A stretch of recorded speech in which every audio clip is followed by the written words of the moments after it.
வணக்கம். இரவு நேர பிரதான செய்திகளின் ஊடாக நர்மதா சிறையில் முதலில் தலைப்புச் செய்திகள். எரிபொருள் விலை தொடர்பில் வெளியான அறிவிப்பு. புத்தாண்டு பாதுகாப்பு அதிரடி. ஏப்ரல் 1 முதல் நாடு முழுவதும் விசேட திட்டம் அமுல்.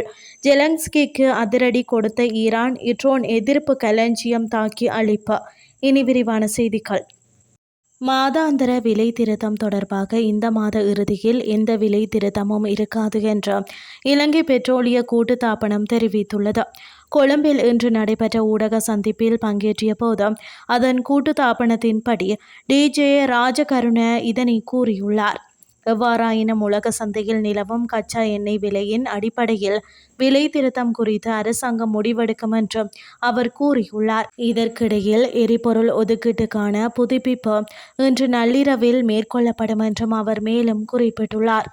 எதிர்வரும் சித்திரை புத்தாண்டு காலத்தை முன்னிட்டு பொதுமக்களின் பாதுகாப்பினை உறுதிப்படுத்தும் வகையில் ஏப்ரல் 1 முதல் விசேட பாதுகாப்பு திட்டம் நடைமுறைப்படுத்தப்பட உள்ளதாக காவல்துறை தலைமையகம் அறிவித்துள்ளது.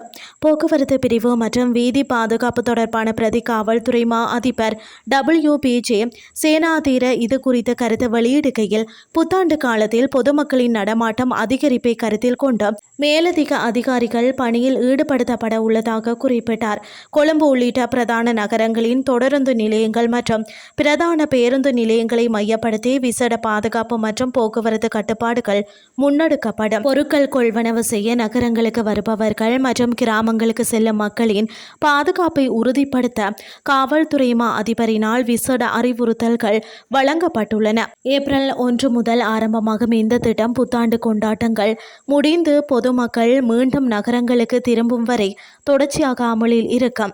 பிராந்தியங்களுக்கு பொறுப்பான அதிகாரிகளின் கீழ் இந்த விசேட பாதுகாப்பு மற்றும் போக்குவரத்து ஒழுங்குகள் திட்டமிட்ட அடிப்படையில் முன்னெடுக்கப்பட உள்ளதாக அவர் மேலும் தெரிவித்தார். இனி வெளிநாட்டு செய்திகள். துபாயில் உள்ள உக்ரைனிய வான் பாதுகாப்பு கிடங்கு ஒன்று அளிக்கப்பட்டதாக ஈரானிய ஊடகங்கள் செய்தி வெளியிட்டிருந்தன.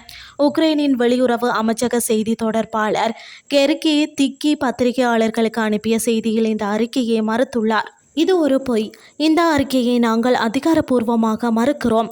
ஈரானிய ஆட்சி இதுபோன்ற தவறான தகவல்கள் பரப்பும் நடவடிக்கைகளை அடிக்கடி மேற்கொள்கிறது. மேலும் இந்த விஷயத்தில் ரஷ்யர்களிடமிருந்து அது வேறுபட்டதல்ல என்றும் அவர் தெரிவித்துள்ளார். உக்ரைனிய ஜனாதிபதி ஜெலன்ஸ்கி பல வளைகுடா நாடுகளுக்கு பயணம் மேற்கொண்டு வரும் வேளையில் இந்த தகவல் வெளிவந்துள்ளமை குறிப்பிடத்தக்கது. துபாயில் உக்ரைனுக்கு சொந்தமான ட்ரோன் எதிர்ப்பு களஞ்சியத்தை தாக்கி அழித்ததாக ஈரான் புரட்சிகர காவல் படை தெரிவித்துள்ளது. ஈரான் புரட்சிகர பாதுகாப்பு படையின் கீழ் செயல்படும் கதம் அல் அன்பியா தலைமையகம் இதனை அறிவித்துள்ளது.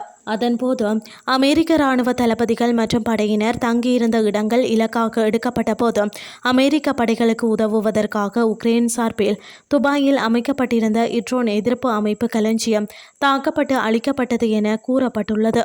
இத்துடன் செய்திகள் யாவும் நிறைவடைகின்றது. அடுத்து காலை 8:30 எதிர்பாருங்கள். நன்றி.